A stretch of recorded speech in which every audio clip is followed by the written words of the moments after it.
This episode is brought to you by Case File Truth and Deception, based on the hit crime podcast Case File and Goliath. Wealthy businessman Casey Parker has been murdered, and it's up to you to solve the case. Trade evidence with other detectives and get to the bottom of the crime. Who's on your side? Who can't be trusted? Will you be the first to crack the case? Find out in Case File Truth and Deception game. Available online and in stores at Amazon and Walmart.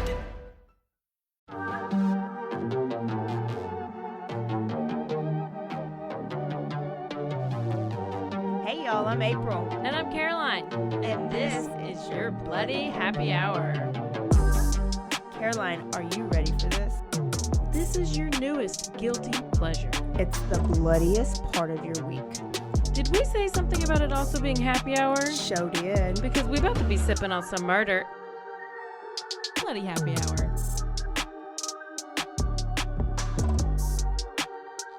Hey y'all, it's April. Hey, it's Caroline, and it's Thirsty Thursday. Surely is. This is your bloody happy hour. So I hope you're thirsty and maybe even thirsty for some blood. Oh, wait, who's thirsty for blood? What kind of people are those? Bloodthirsty blood people, like vampires. Vampires Yeah. are thirsty for blood. What? Yeah. But what are we?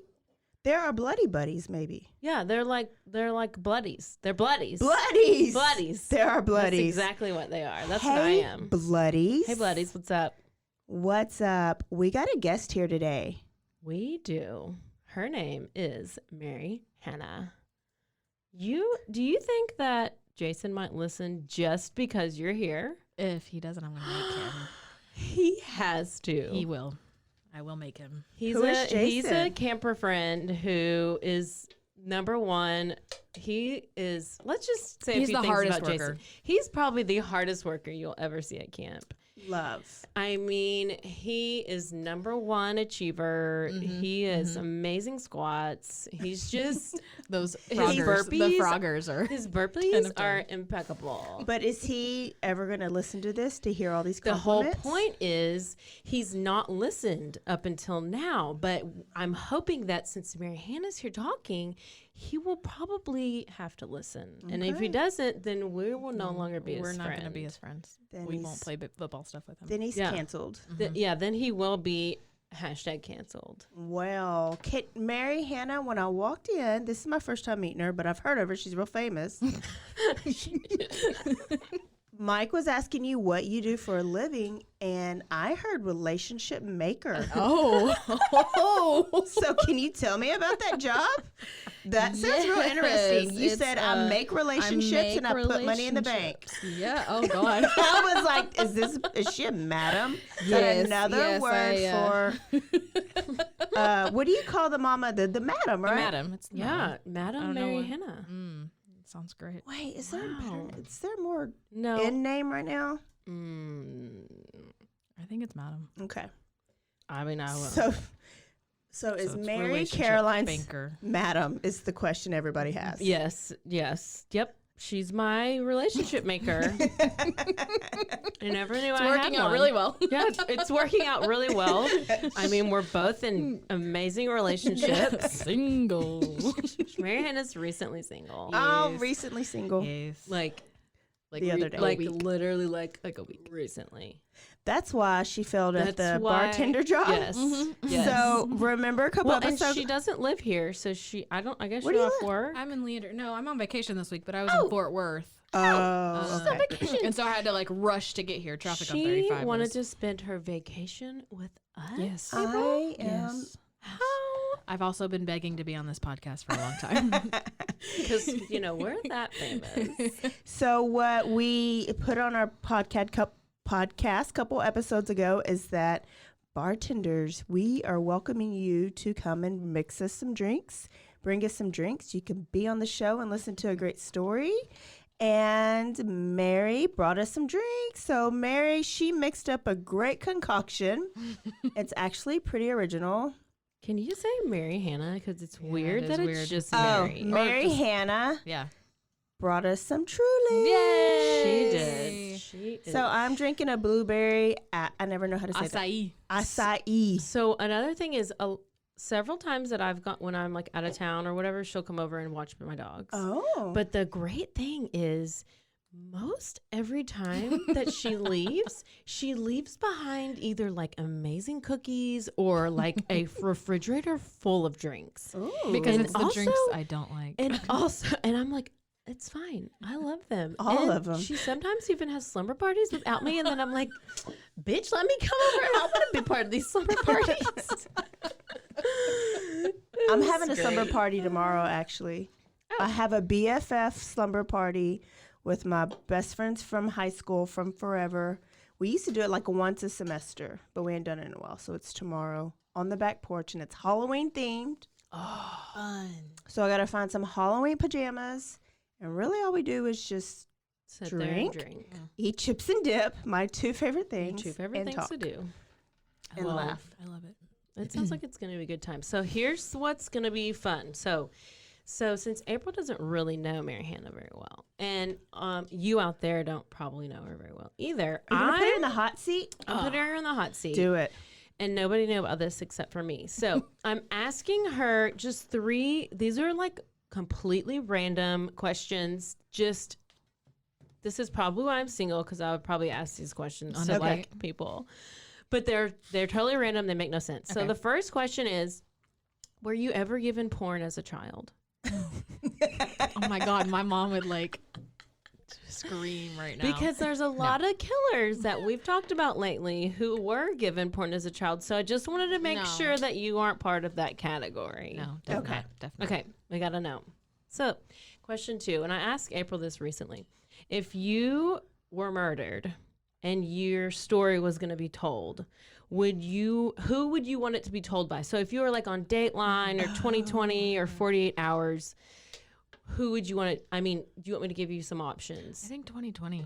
Okay, really but like who do you want to I tell don't know it? the Because names, though. let me give you some names. Okay. Like I was She's like got hers planned out. Keith Morrison. I mean, he has that voice. I can't even impersonate it if I tried, but go listen to him. Okay.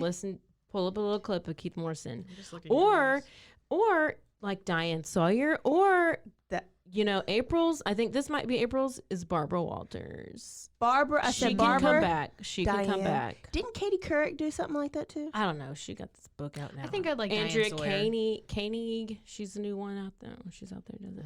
Or What's that? Walter Holt. Yeah. Walter Lester Holt. Holt. Why is he trending right now?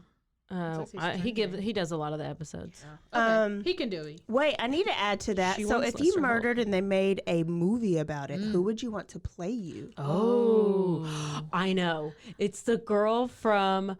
Oh my gosh, She's what was on that like show. Confessions of a Shop. No, the show was with. It was real popular last year, and it was the black guy who got with the white girl, and it was like back in the. Oh my gosh, it was Bridgerton? Like, Bridgerton. Oh, There's a yeah, girl- I mean, she's pale, red hair like me. Yes. Is that what it was? Yes, that would be I good. would That's watch it. good. That's good. I don't know her name, but look She her up. needs, I bet no, you I can know who find you're her. talking about, but she needs to be a little bustier. Oh, She's real flat chested. Well, we'll stuff her yeah, bra. yeah, that can. I'm sure they can fix that. Okay, and my last question.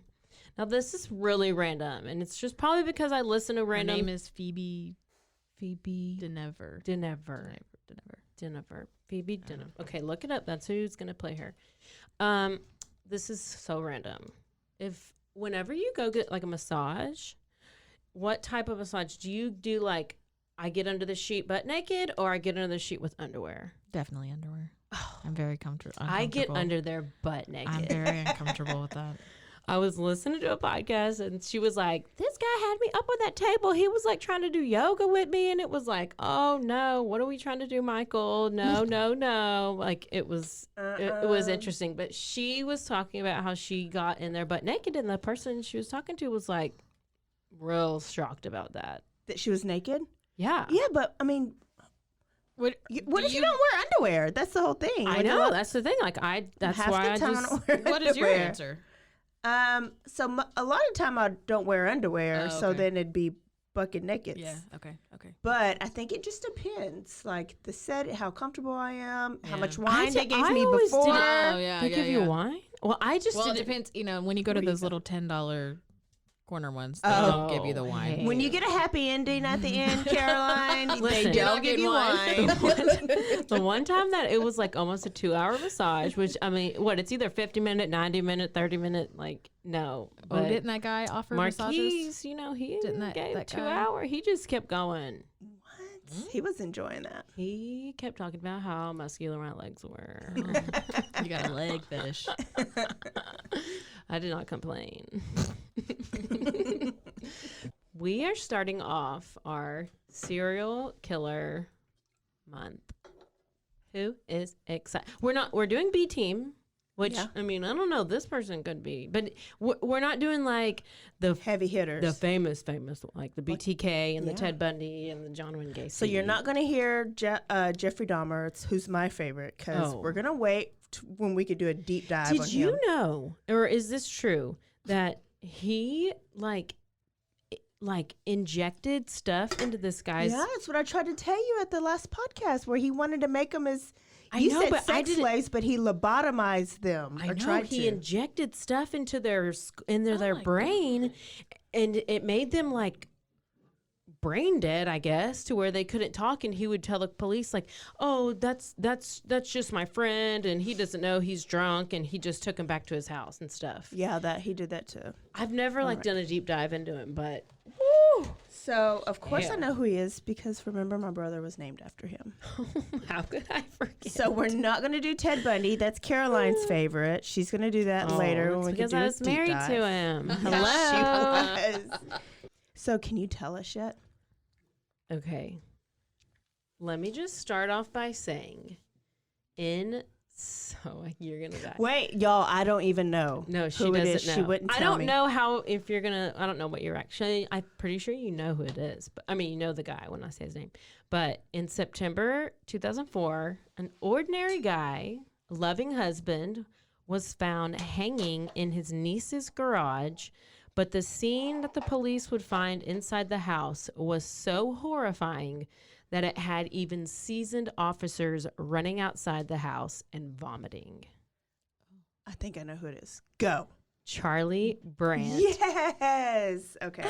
He was one of my first. He was one of my first. Well, one of my first podcasts, not my first. Y'all, this serial killers. and from what I remember, like it's more intense actually having like deep diving into it than it was from when I remember from just listening to it. But oh my gosh, hold on to your butts, as Morbid says. As Morbid says.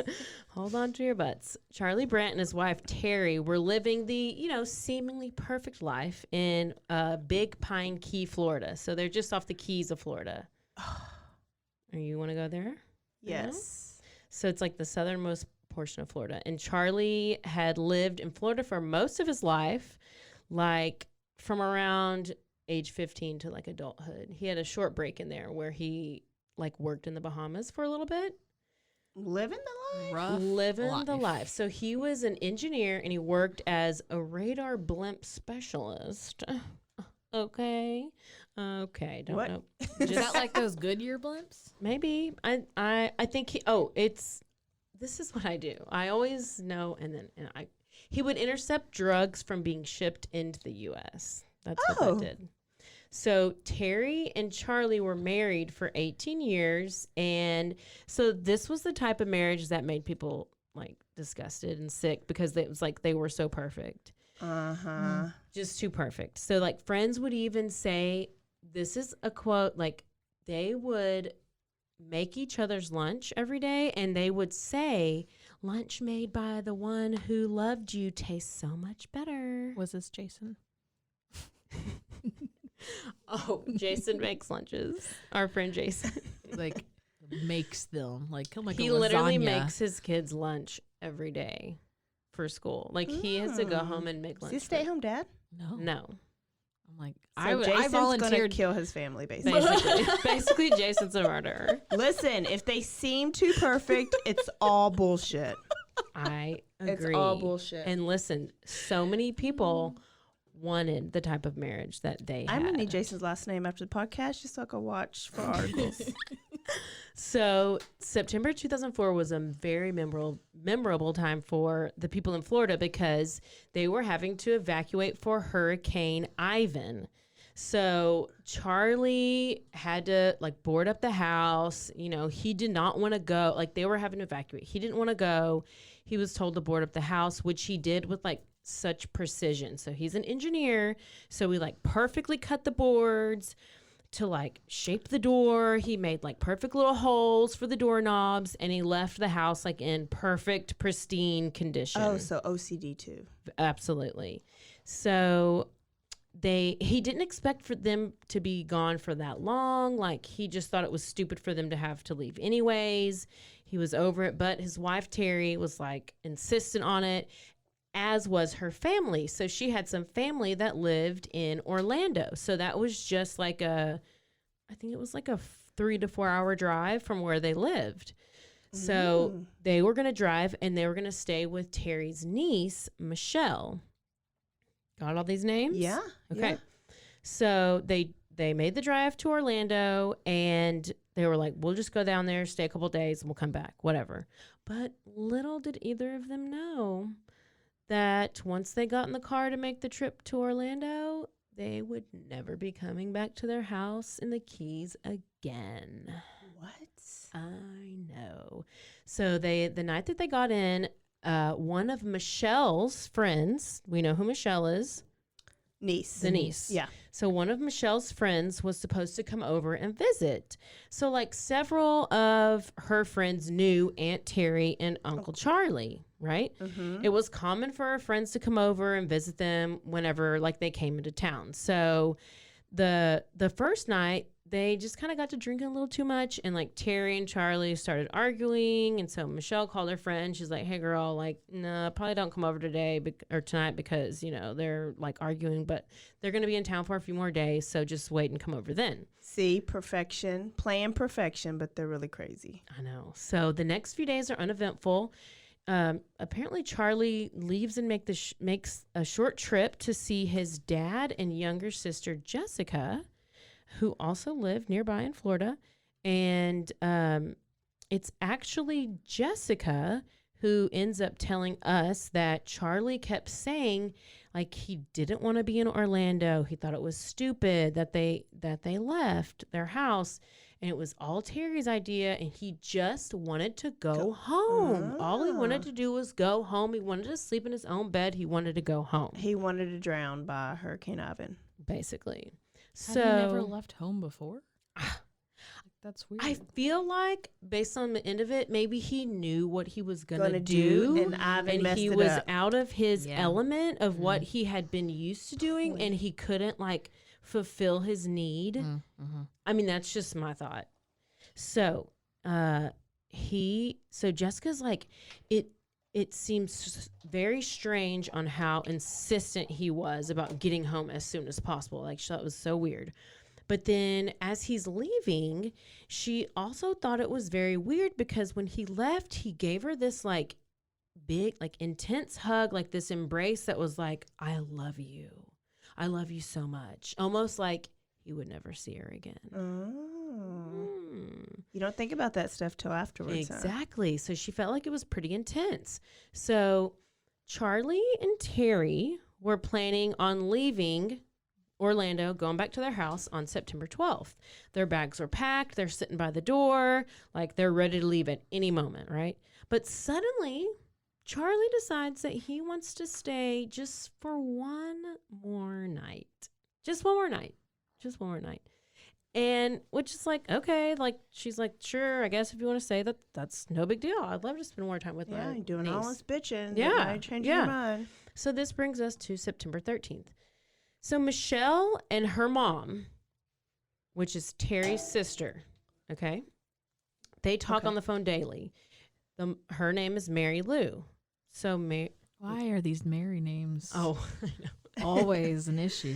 I have a sister named Mary Charlene. It's always an extra name. I'm going to try not to repeat who everybody is because I do that sometimes and it's too much. So, do you all know? No. We need a refresher. Okay, so Michelle and her mom, Mary Lou. So Mary Lou and Teri are sisters. Michelle's Mary Lou's daughter. So Mary Lou and Michelle talk on the phone almost daily, if not daily. And so Mary Lou calls Michelle, and Michelle doesn't answer, and she doesn't really think too much of it. And, you know, she calls her again the next day, but she doesn't answer again. She doesn't, like, send back a text or nothing. But then she calls her again the next day, and she still doesn't answer. So then the mom is, like, starting to kind of panic. She's like, this ain't is normal. not normal at all. She normally calls back, sends something. So mom calls a friend of Michelle's named Debbie, because Debbie lives close by, and Michelle has like a tight group of friends who they all like share keys to each other's houses. And the circle comes back. So they have keys to each other's houses. And so Debbie ends up, she's like, hey, and she explains to Debbie, Michelle is not answering the phone. Like, Teri and Charlie are over there visiting, and nobody's answering. I don't know. Can you just go over there and check on them just to see if everything's okay? It's been a couple of days. She's probably like, Charles a little sus. Charlie's a little sus. I don't trust him. I'm going to need you to go check on him. So Debbie's like, yeah, no problem. I head right over. So Debbie pulls into the driveway, and she sees that both cars are there, and she's like, well, they're all home. Well, she walks to the front door. She starts knocking on the door. So she's knocking on the door, and she like tries to listen. She's like, there's no answer. She's like, there's no noise. It's weirdly silent. And it's the middle of the day, so that's very odd. Like, there's no activity, there's no movement, and like they have a pool in the back, so she doesn't hear anything. So she has a key, so she grabs her key and she goes to unlock the front door, but the key doesn't work. It gets stuck. And she probably like Florida weather, and it's always very humid. Yeah, very humid, very muggy. So for some reason, the key gets stuck. This is important. So she goes and she walks around the house. She's like banging on the windows. She's like, Michelle, Michelle. She's like calling her name, and still nothing. So she keeps walking around the house, and she goes towards the garage, which the garage is made completely out of glass, so you can see right through it.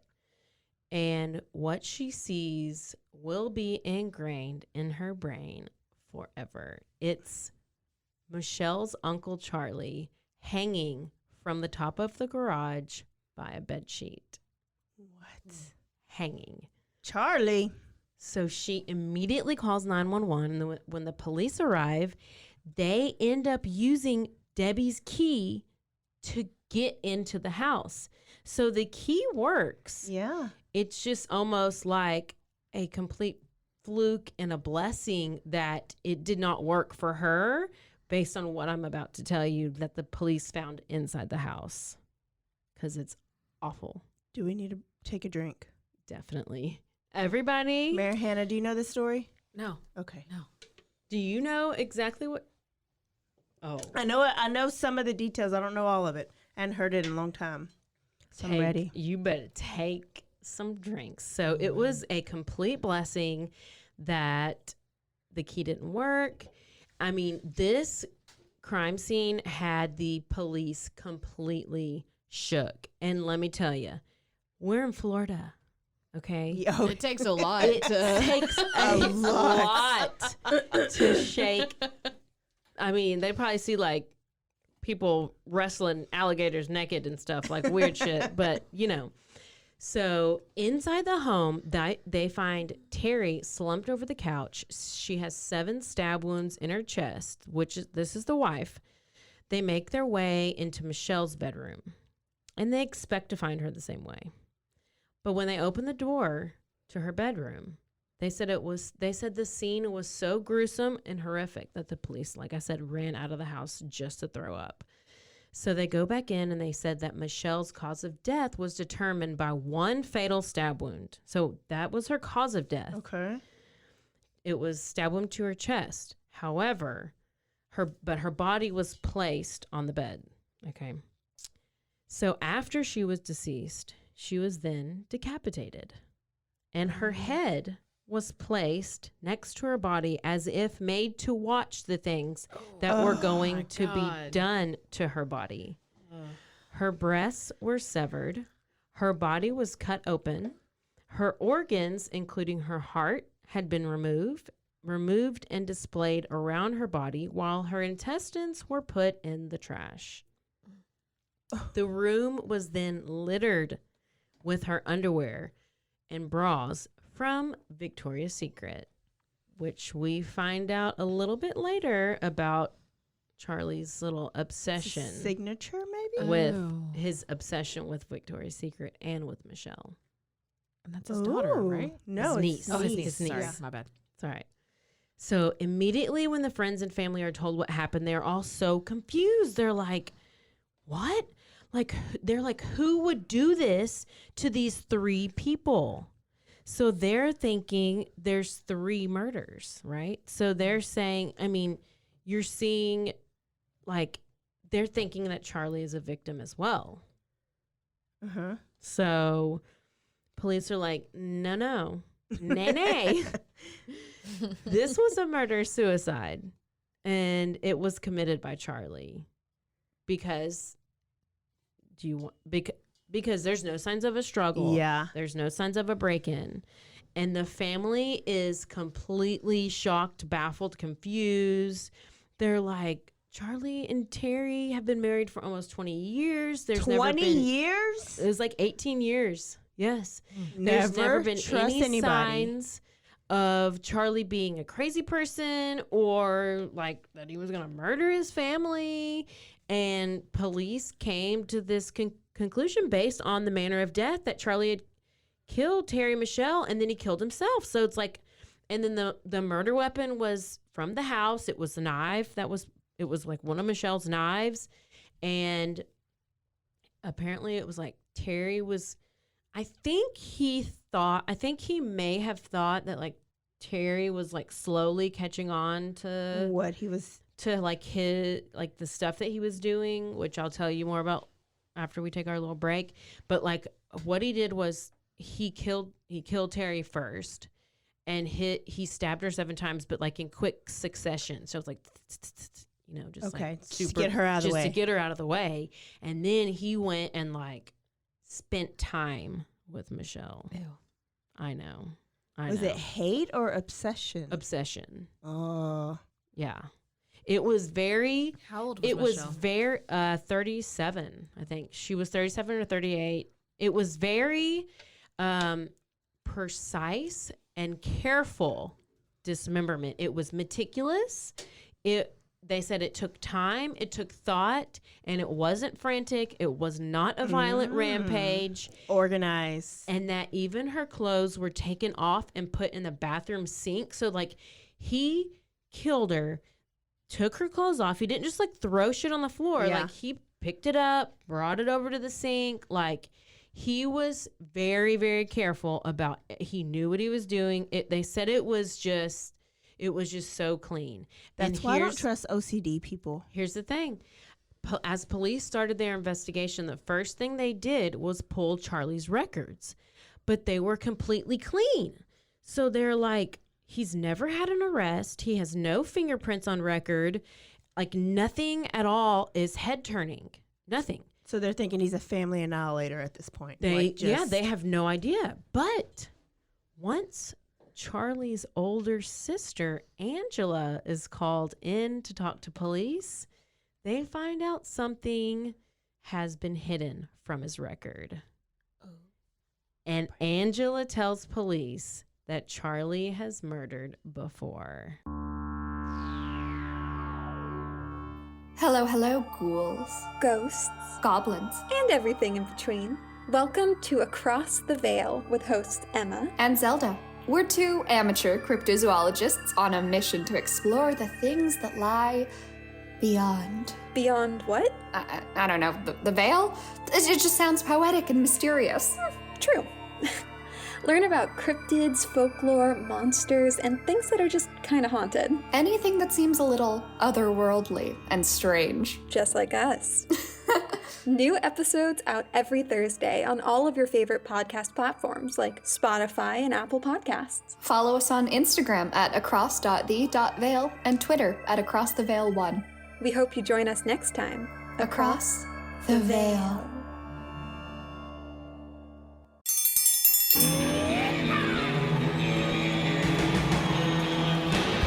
Hi, I'm Hank. You might remember me from a show called King of the Hill. Check out a King of the Hill rewatch podcast. These boys ain't right, but they are funny. Find the podcast anywhere you get your podcasts or at roguemedianetwork.com. I tell you what.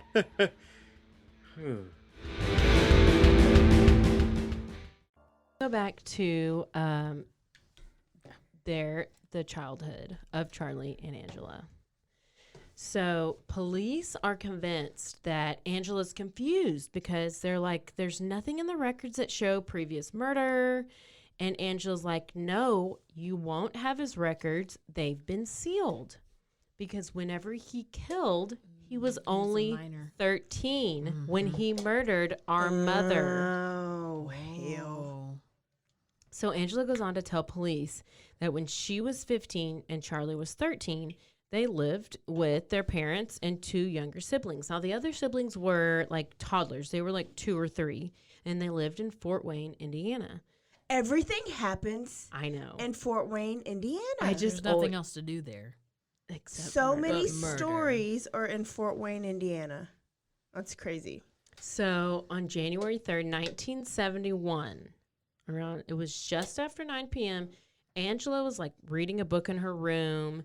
Her mom was taking a bath because her mom at this time is 8 months pregnant. And she's taking a bath because she's jealous. I'm ready for you to diagnose this whole thing. So she's like taking a bath because, she's probably ready to have that baby. And the dad was shaving. So all of a sudden she hears her father yell, "Charlie, don't. Charlie, stop." And she says that Charlie walked into the bathroom while his father was shaving, shot him once in the back. He went down, then stood over her mother and fired 5 shots into her body and killed her. Just straight up. Oh, my God. So she says the last thing that Wait, how old was he? 13. And the gun wasn't locked up, I assume. And who was yelling stop? The daddy? The dad is like, Okay. "Charlie, no, Charlie, stop." Because he, I guess, saw him out of the corner of his eye and was like, "Oh, what are you, what are you doing?" So Angela said the last thing that she remembered was hearing her parents yell or dad yell, "Angela, call the police." But she didn't have time to even come out of her bedroom before she knew the next thing. Charlie is standing in her doorway with the gun in his hand. Oh, God. She remembers he pointed the gun at her and she heard a click as he pulled the trigger. Oh, my God. And the gun misfired. This kid is crazy. So the next Born thing, crazy. the next thing she remembers after that is that her and Charlie were physically fighting, and she's trying to calm him down, and she's telling him how much she's I love you, Charlie. Why are you doing this? Charlie, stop. Charlie, I love you. And then all of a sudden, she said she just saw this glazed look in his eye, and she saw it just disappear. Go away. Oh. And she said it's as if he snapped out of some kind of trance he was in. Wow. So he then asks her, "What did I do? What did I do? What happened?" And she's like, "I don't know, but get off me. You just shot our parents. Get off." And he's just asking over and over, "Well, what are you going to do? What are you going to do?" And at this point, Angela's totally freaked out. All she wants to do is get away from him and go get help, but she knows that she needs to calm him down before she does anything. So she's like, "Hey, you need to go upstairs and check on the girls, the babies, and let's go somewhere else, but they need to have it's cold because it was snowing outside." She's like, "You need to go up there and let's get them some blankets and then we'll go, but like go check on them. And he's like, starts walking up the stairs, but he's walking backwards. Like, cause he's walking so he can like keep his eye on her. And so he's like slowly walking over and over. He's like, you're not going to leave me. You're not going to leave me. Promise you won't leave me. Promise you won't leave me. And he's just like saying it over and over and over. And she's like assuring him that she's not. And then once he's out of sight, she just bolts out the door and she runs to the neighbor's house. And she's like screaming. She's in her bloody bloody nightgown. And she runs over to the neighbor's house. She like bangs on the door. Nobody answers. And at this point, like Charlie's like already coming after her. I think he's just like, where are you going? Where are you going? He's after. She stops at that first house. Nobody answers. She goes to the next house.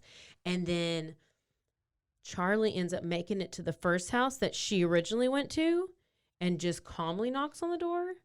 And 16-year-old Sherry Radcliffe answers the door. And all that Charlie says is, Sandy, I just shot my mom and my dad. Very calmly. Very no calmly. Emotion. No emotion. Nothing. So wait, who is Sandy? Sandy's the neighbor. So she Sherry. Oh. Okay. This makes more sense now. I was like, what? I probably wrote it wrong. Sandy. Oh yeah, it's Sandy. Sandy. Okay. Okay. I'm learning to read too. Okay. Yeah. So this little 16-year-old girl, and so Charlie's dad ends up surviving the incident. The mother and the unborn child do not.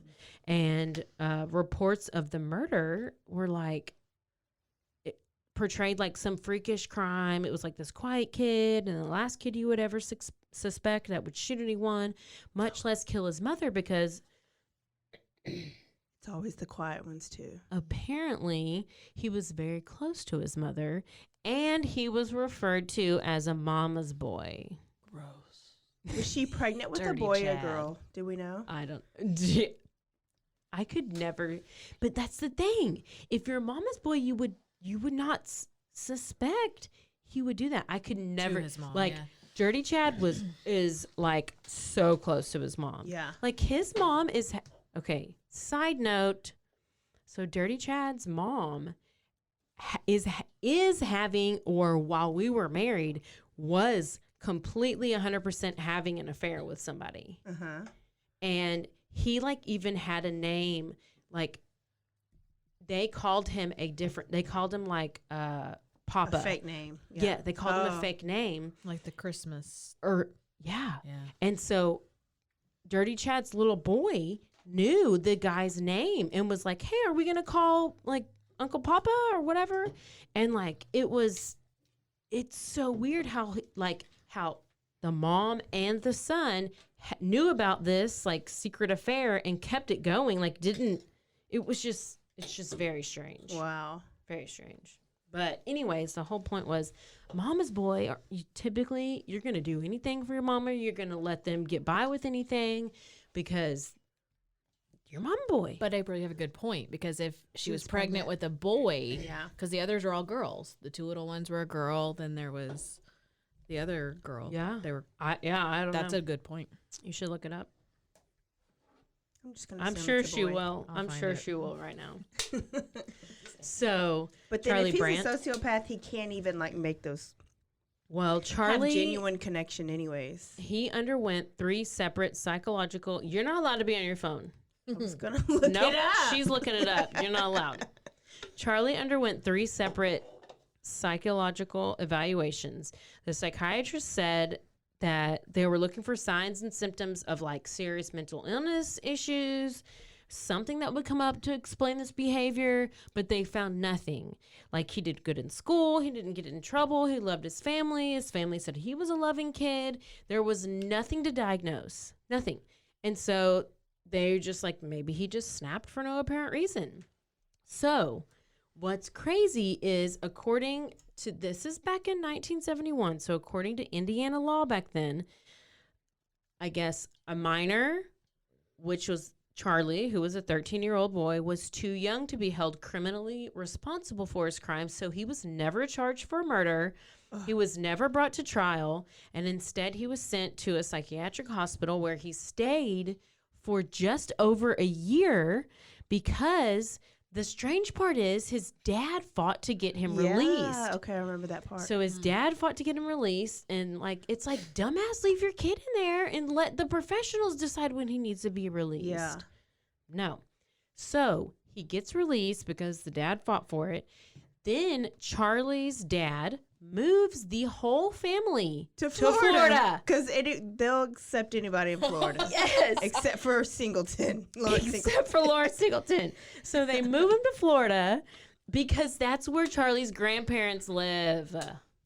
Oh. I can't believe he didn't kill his grandparents, but he did not. Spoiler. So they moved to Florida.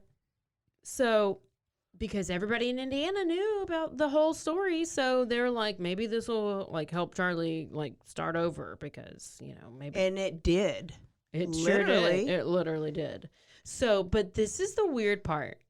Within a year, the dad remarries, and then he moves his new wife and the rest of his family back to Indiana, but he leaves Charlie there with the grandparents. He's setting these grandparents up to be killed. These poor grandparents. You can't kill my new family, but they're up in age anyways. I don't want Charlie to kill my new wife. So to make matters worse, the dad never even spoke to Charlie about what happened.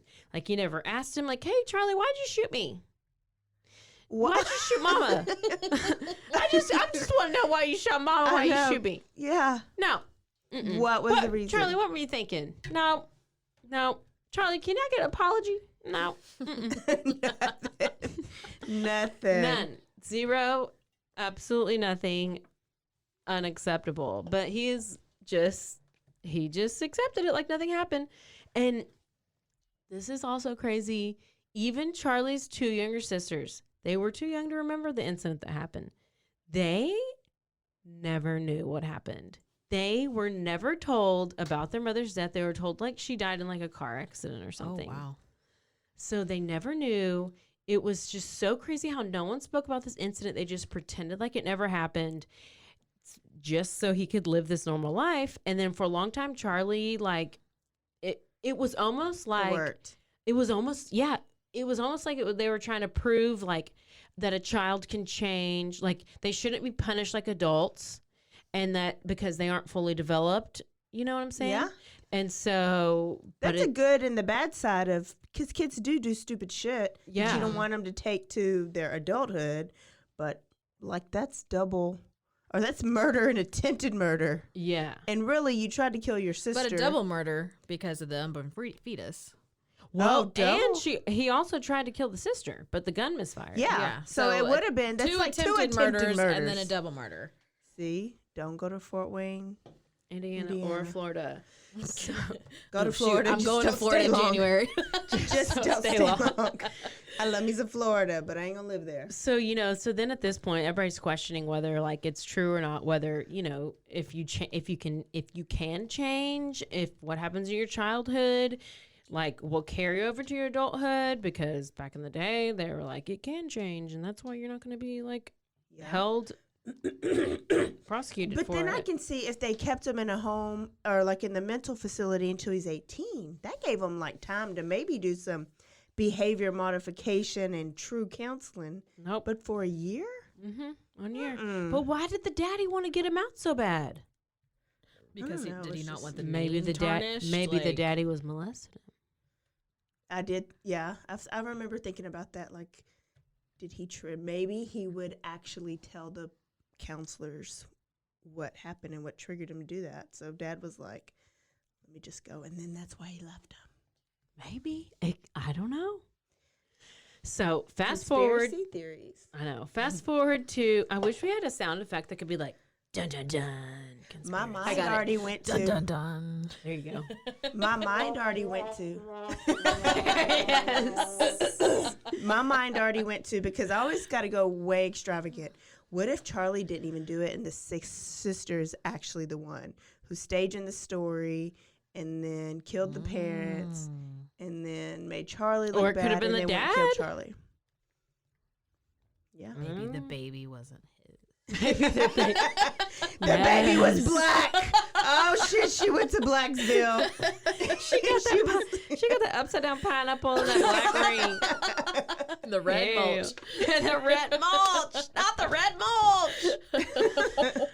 So we fast forward to 2004, and now police have some sort of motive based on Angela's story that at least provide that there was some darkness in Charlie all of these years, and it has just finally resurfaced. But then police start to question. They're like, what did he do over these past 33 years? Because the mutilation that he did to Michelle's body was so precise and so neat.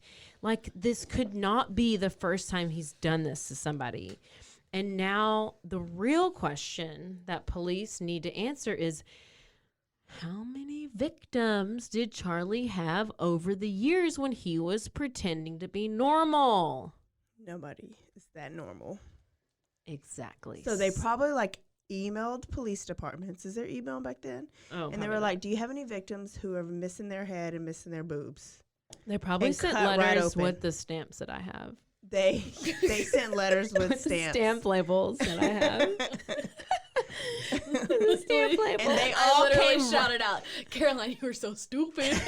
No, I bet she's like, you're so fucking dumb. And then all the letters came right back to the police department because they were labels. Because and there not were labels. stamps.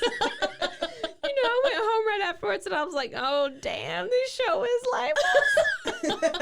That's exactly how I said it, too. Show is. I can't talk any other way. So they started to look more into Charlie's teen life, like his teen life to his adulthood. And then they started to piece together different stories from everyone that was in his life. And they put together a very disturbing picture. I'm going to introduce some more people, so pay attention. So his sister Angela told police that even though she forgave Charlie, she was still super scared of him. Like, anytime he wanted to come visit her, she would sleep with her door locked and barricaded. I mean, that's intense. I know.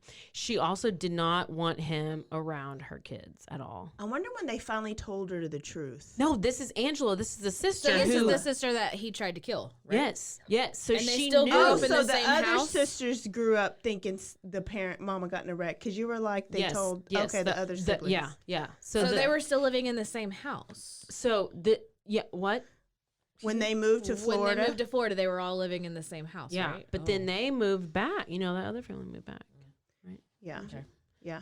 But so Angela's the older one, who's Charlie's age, and the younger one of them is named Jessica. Okay. That's the only name I have. But anyway, so anytime he went to see Angela, the older one, she still was always super freaked out because she was almost killed by him. How can you have a relationship And with somebody? I don't know why she never said anything about it. There's had to have been something weird going on, but we don't know. But also, other people in his life, like his friends and his coworkers, said that they these are the weird stories that they had about him. He would never refer to Michelle, which is Teri's niece. He would never refer to her by her real name. So if he was ever telling a story about her, he would use the nickname that he gave her, which was Victoria's Secret. Oh. I know. Teri, you should not have let that fly. I don't know if she knew. But You said when he referred to her. I don't know if he just, this is how my brain works. What I read was this is what coworkers and friends, which I don't know if she knew. We don't know. But they should have sent a letter with stamps to Michelle's mama and said, this is his uncle. You're going to die. Listen, it gets worse. So, for those who don't know, Victoria's Secret, this is the same brand of underwear. #sponsored. Oh my gosh. This is the same brand of underwear that was scattered around her body.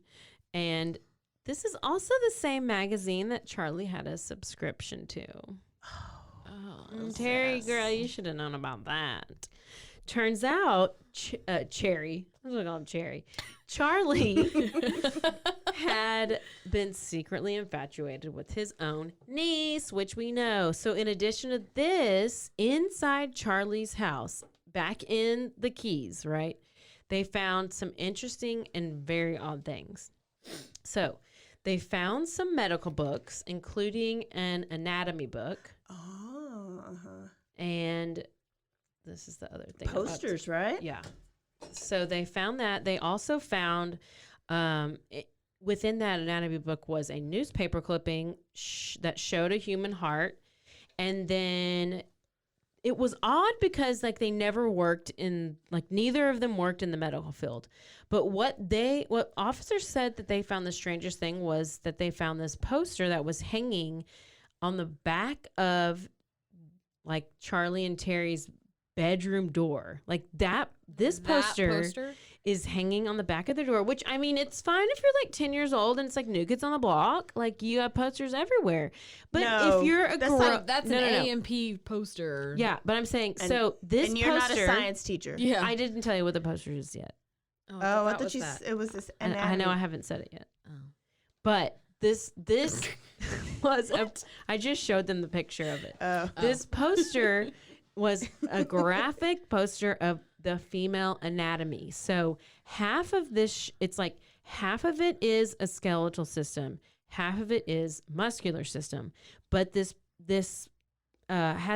figure has a full head of hair put up into a bun. A nice and little so it's a nice bun. And so you don't typically see this type of poster hanging, you know, in someone's house, much less their bedroom. You don't even see this type of poster hanging in like a doctor's office. Like you see full muscle, you know, it's just. So we think maybe he got off to that when they were it's doing just the deed.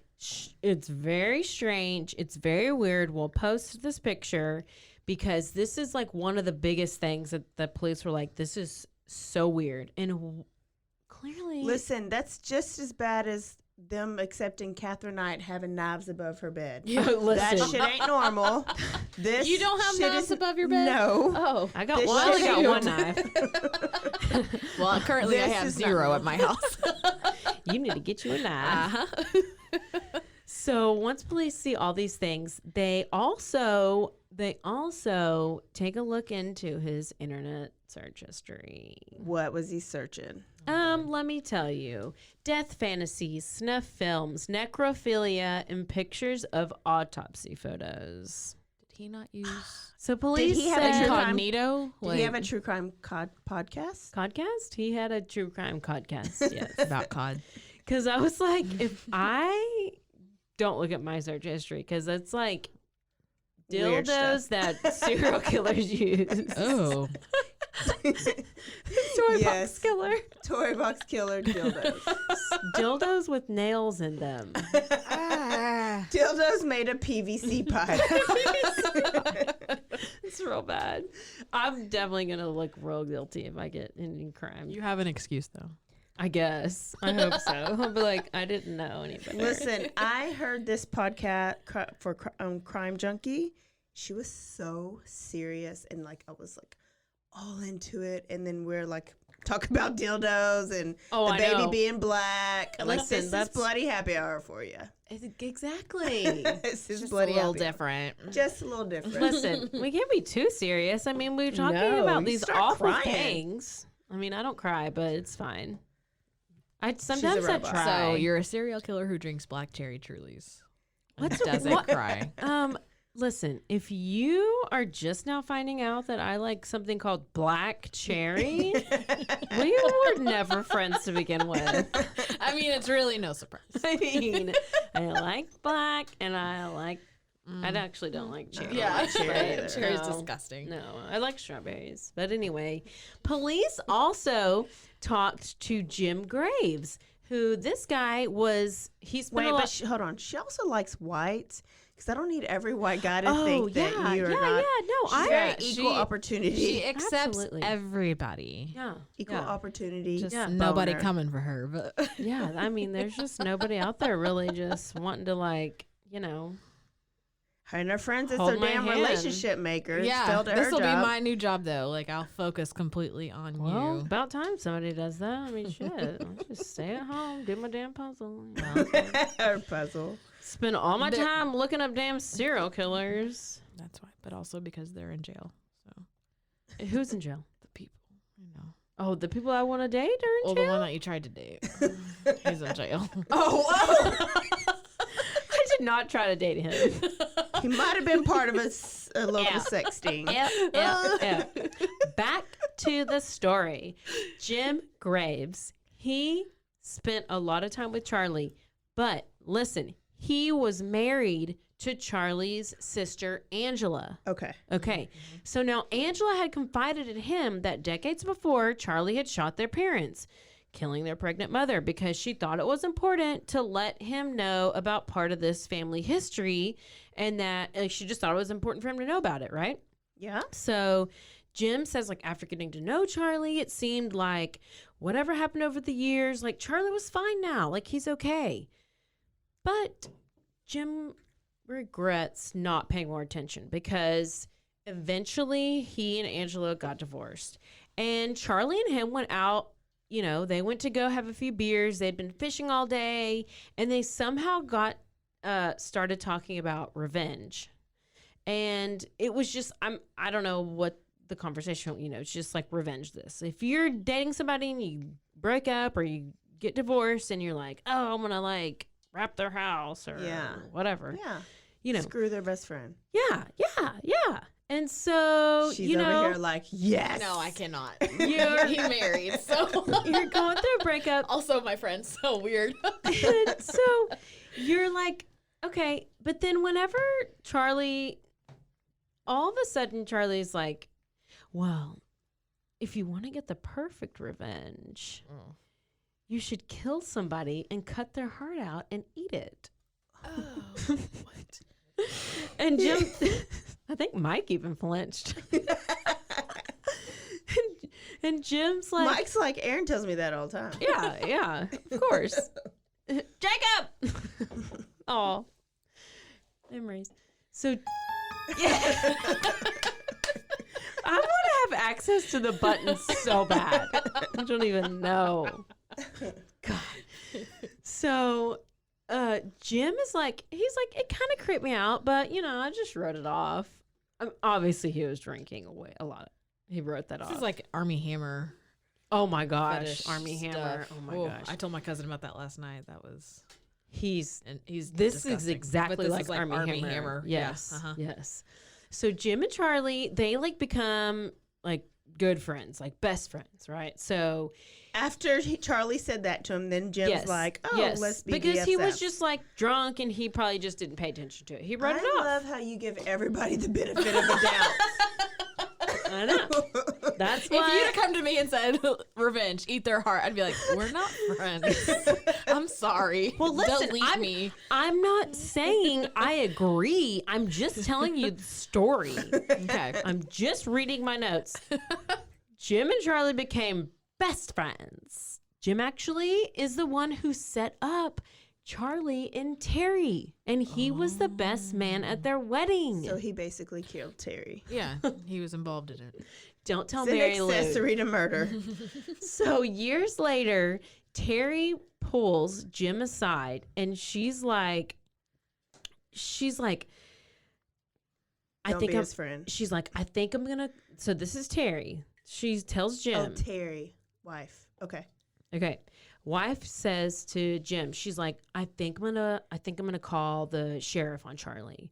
And she's like, she said she came home early one day from work and Charlie was in their fish gutting room and he's Oh, it is Florida. there's Okay. Florida. I was like, wait, oh, okay. Yeah, Well, so it's there's Florida, a so Florida. that makes a little sense. And so, you know, it's like the small, like little utility room. So like a mud room. Yeah. And so she says when she opened the door, Charlie is covered in blood and there's blood all in the sink. And Jim's like, oh, Teri, that's so normal. That's just a fish cleaning room. Wait, And do fish have blood? and she said, so he said, that's normal. That's just a fish cleaning room. And there's always blood. And Terry's like, duh, Jim. I know, but there were no fish.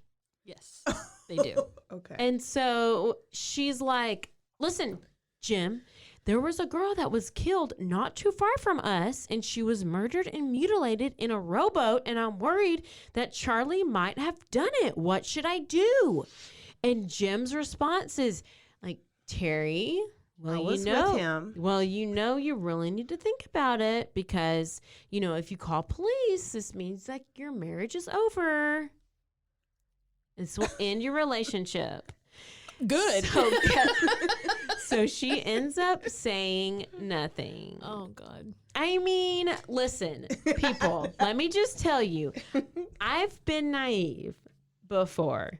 I mean, But same. It is easier But to say, okay, don't worry about If it. you're talking about someone that you're in a relationship with and you don't want to believe that somebody like that you supposedly know so well and that you've committed your life to has committed this crime, especially that heinous, like you in your mind, obviously in your gut and your heart, you know, but in your mind, you're telling yourself, never. There's absolutely no way.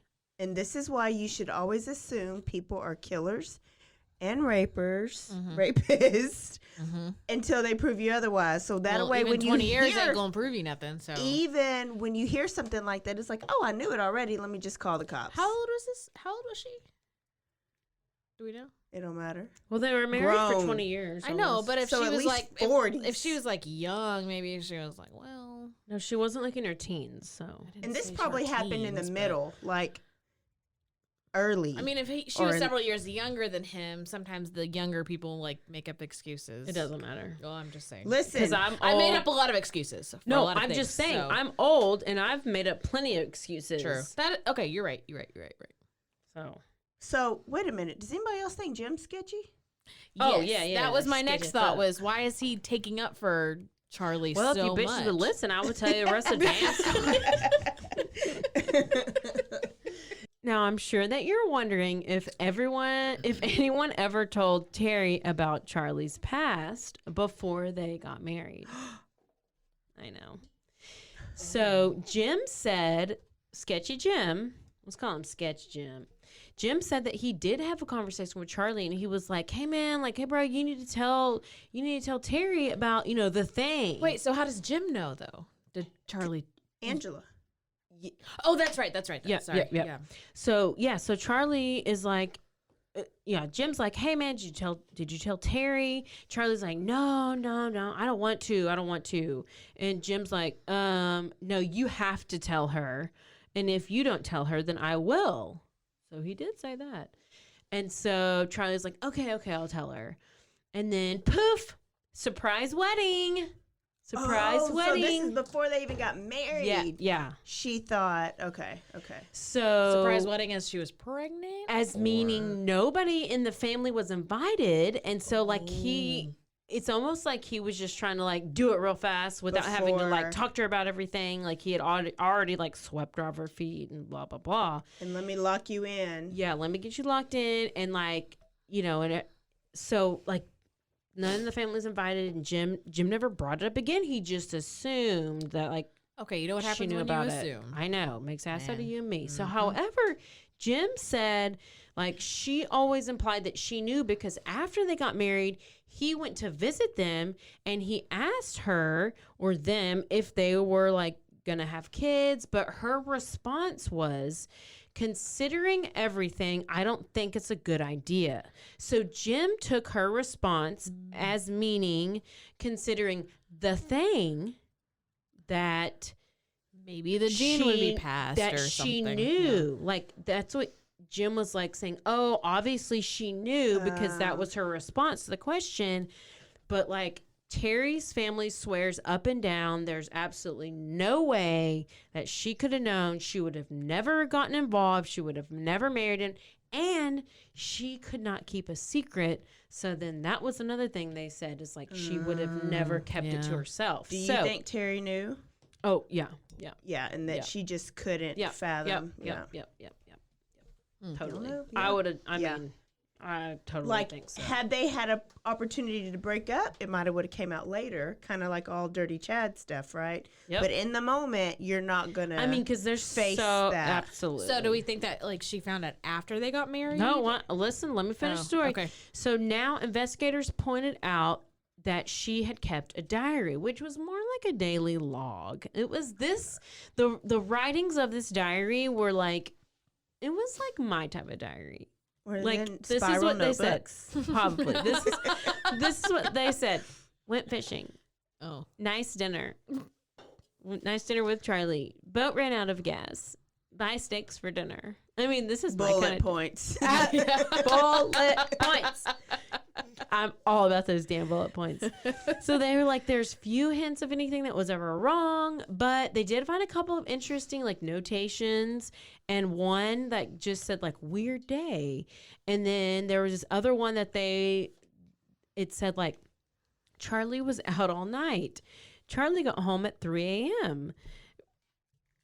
Which it never added anything to her. There was no explanations to these things, so you just have to wonder if, like, her last few moments, like, she didn't realize, like, her darkest suspicions were that she was right about him all along. Because let me tell you, I think the reason why she journaled is because she knew what he was capable of. you want to see my So she wanted, my like, a diary receipt. that I have, because You knew. Am I in your diary? no, Oh. it's not really a diary. It was just basically like Documenting. for I your was book. documenting stuff about Dirty my Chad? dirty Chad because okay. because there was a time that he was like, he would be gone at like 3 a.m. Yeah. And he said he like woke up, and I'm asleep because I have to get up at 4. So I'm like dead asleep. And he like one morning was like, oh, I just got home. I was like I went for a walk. I couldn't sleep, and I went walking around the neighborhood, and I looked up where he walked because I tracked him. And I was like, he went and walked in this like sus neighborhood. Like, it was close, but it was like, obviously what he did was go walk to like drug dealers' houses and like do whatever you do. I don't know. I don't know. But it was, listen. So you understand Teri's The point was, actions right now. is if what you're saying. he's out at 3 a.m. doing anything, no. Don't believe him.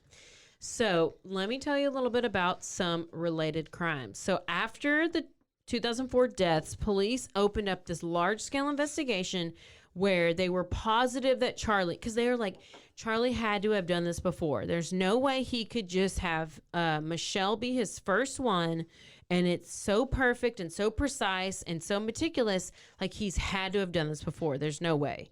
So they start digging into cold cases, unsolved murders, and ultimately they linked him to 26 unsolved murders. But let me tell you, so this goes back to like 1973. So these were cases with similar MOs. These victims had been decapitated and or the organs had been removed. And according to criminal profiler Leslie D'Ambrosia, Sounds legit. it's very, I know. Sounds I like a thought really that's- familiar name. yeah, it sounds like She's gonna look it up. Yep. yeah. So she says there's no boilerplate for a profile. No, let me start that over. She said there's no boilerplate profile for a, quote, serial killer. It doesn't exist. It's all individual. It's based on a person's life experiences, and everyone has different life experiences. She adds that also how a person normally behaves is translated into how they carry their crimes out. She said he's quite organized, he's planned in what he does, he's intelligent, he's very reliable, and he's very responsible. So the outside world would just see him as an ordinary guy, but Teri's diaries found in the house reflected that he had a very ordinary life. So we know that like Charlie's trademark was precision and methodical. Like, that was his technique.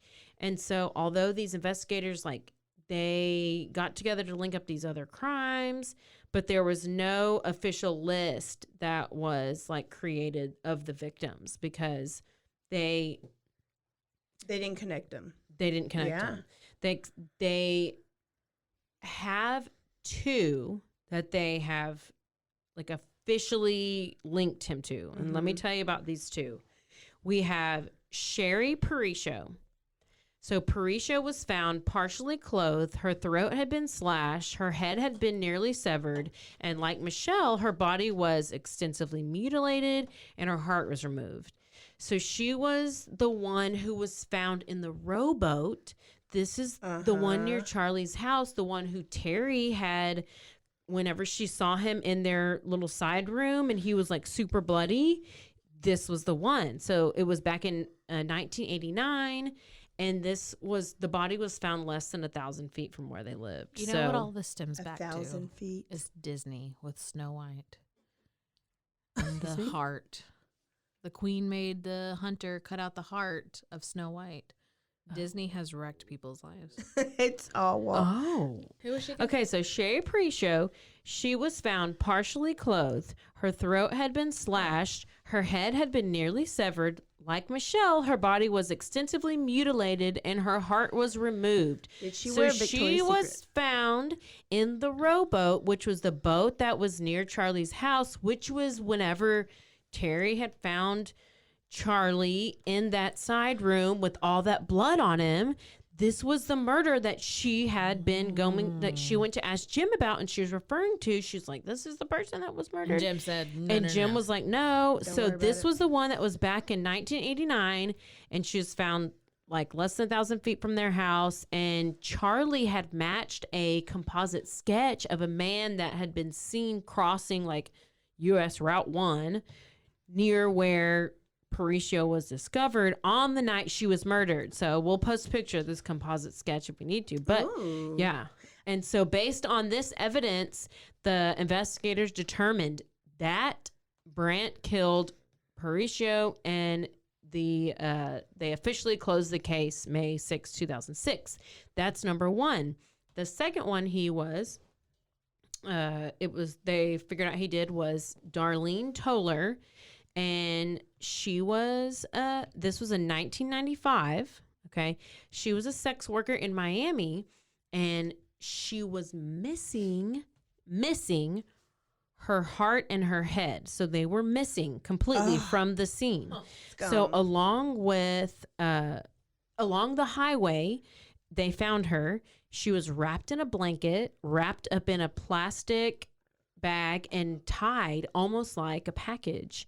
And Brandt, Charlie had used the same highway regularly to like keep mileage records. Like, I guess he traveled a lot, and he was always so particular about everything. So he kept mileage records of everywhere he went. And it shows an entry in his records for this trip, which there was no other explanation for where he went. Like, it had to be, this is where he went. And so, and then motherfucker put it on his mileage. He went to kill somebody and put it on He needed mileage. to expense it. Yep. But also on her body, on Darlene's body, police found dog hairs that were similar to dog hairs that were found in Charlie's truck. And Charlie and Teri did not have a dog, but Charlie had recently been helping out a friend, and he'd been taking this friend's dog to the vet just to help out. And eventually they matched the DNA from the dog hair that was found on the body to the dog hair that was found in the truck. And they were like, oh, this person obviously had to have been in his truck. And so they found out, they put it together that he killed her. So I'm almost done. The last among these two murders, there are two more, but let me just tell you, I want to be clear that these next two, they have not been connected to Charlie by law enforcement. So these came out of a book that was written about Charlie called The Invisible Killer. Ooh, did you read it? No. Did you listen to it? No, nah. I actually did. You it had skimmed real the back of the Listen, cover. Did you get Cliff Notes? The book is called it's called The Invisible Killer, The Monster Behind the Mask. It had real bad reviews on Amazon, so I didn't. But I did look up a lot of stuff on it. Like, Okay. I looked up a lot of You Murderpedia, have researched this story. Good. Murderpedia, Wikipedia, all the there is a great 48 Hours episode on this. Crime Junkie has on it. Rotten Mango has. I mean, there's all kinds of stuff on this. So I put it all together. So, what this author from this book says is that these are the other 2 murders that they suspect Charlie is responsible for. Carol Sullivan, who was 12 years old. Oh. I know. So she was abducted from a bus stop. Like, she was like the first time she was ever going to go ride the bus. And her mom's like, get it, girl.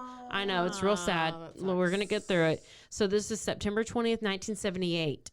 Okay. Annie does it in September. I'm just getting through it. Her skull was found in a paint bucket, which led authorities to presume that she was murdered and decapitated. So she was connected to Charlie because of the decapitation, and also because Charlie did live in that same area at the time that she went missing. Wow. So they just kind of put that together. So then the final one that they think is connected to him is Lisa Saunders. She's 20 years old. Saunders was found lifeless in some bushes on the side of the road. She had been beaten, stabbed, and she'd been dragged like 20 feet. Like, it's like somebody drug her, like tied her to the car and drug her. Oh my God. In Big Pine Key in December of 1988, 10 years after Carol Sullivan. And according to documents, she was, listen to this, missing her heart, her brain, eyes, neck muscles, appendix, colon, vagina, left fallopian tube, ovaries, bladder, thyroid gland, and part of her lung. But the pathologist couldn't determine if this was all done by her attacker or if she had been like eaten by vultures. Now, although this doesn't exactly match his MO. So the vagina was eaten by the vultures. Although the MO, this doesn't exactly match his MO, but the cuts were crude and careless. And, he was very precise, but they were thinking that maybe this, since it was so early on, this could have been like signs of what was to come, and that maybe he wasn't very well practiced. It's also Florida police, so they're probably just trying to close some cases. So to finish, and we can finish with this, let me just finish by saying not much else has been said about these 26 deaths connected to Charlie. But what we know for sure is that women here in the U.S. and possibly women in the Bahamas, because, he lived there for a little bit, and wherever else he lived, did suffer at the hands of Charlie Bandt. And as we know, he died in 2004, and sadly, we will likely never know the true number that Charlie left us with, and we're just only left to speculate. And our biggest question is why? Oh my God. Did he do it? You know what I think? I think they did all 26, but I think Jim helped them. So where's Jim? We need to be interviewing Jim. Didn't help him. He might have. Why is he hiding it? What does he get out of hiding it? He's not hiding anything. But he's not like why is he taking up for him?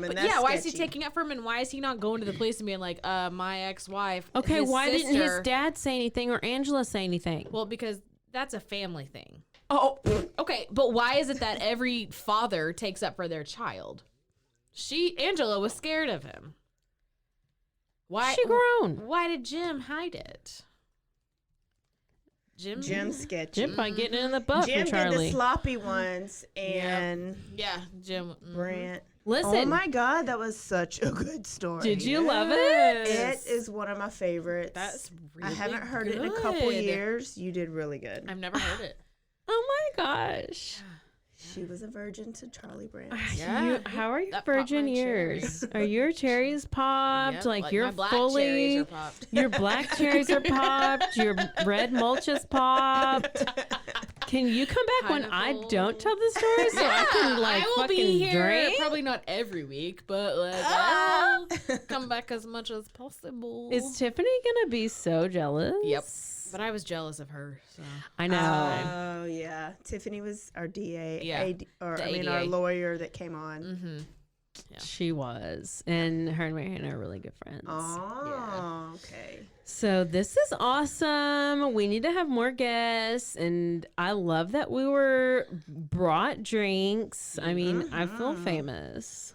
Guess what, y'all? Bloodies. I need y'all to send us your bloody stories. It don't have to be personal. Send us ones that you want us to eventually cover. So your favorite killer stories.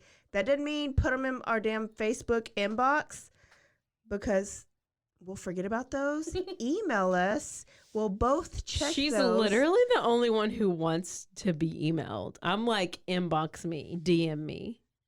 It gets You just want somebody in your lost. DMs. It don't get lost in my DMs. It gets girl. I ain't got lost. nobody Caroline in my DMs. has Okay. me in her DMs and no one else. You should DM, but CC to my email to bloodyhappyhour@gmail.com. Be sure to follow the show on Instagram and Twitter at Bloody Happy Hour and on Facebook at Bloody Happy Hour Podcast. For more information about the podcast, merch, or to join our bloody gang, Follow us on Instagram, follow us on Facebook, or follow us on Twitter because that's where we will post all the things until we get our lovely website up and created. So also don't forget to rate, review, and subscribe. And what else? don't forget to Stay aware. stay alive. And always be DTF. Later. Bye. Bye.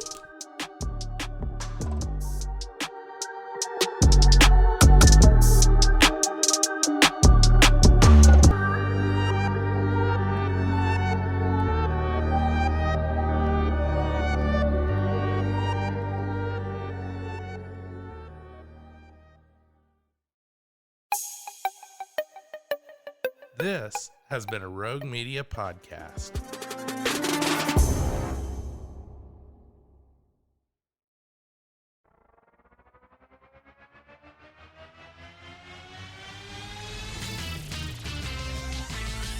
Frozen, Frozen, heroes.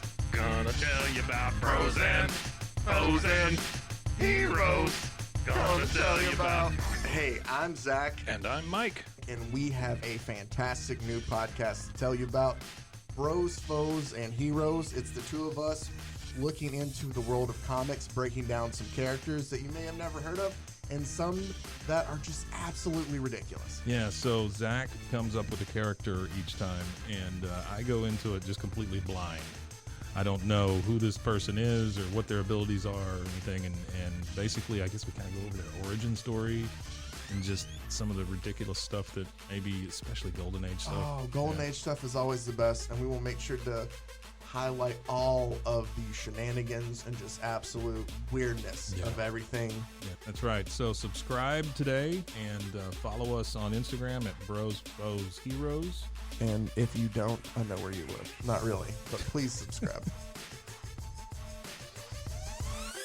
Frozen, Frozen, heroes. Gonna tell you about Frozen, Frozen, heroes. Gonna tell you about.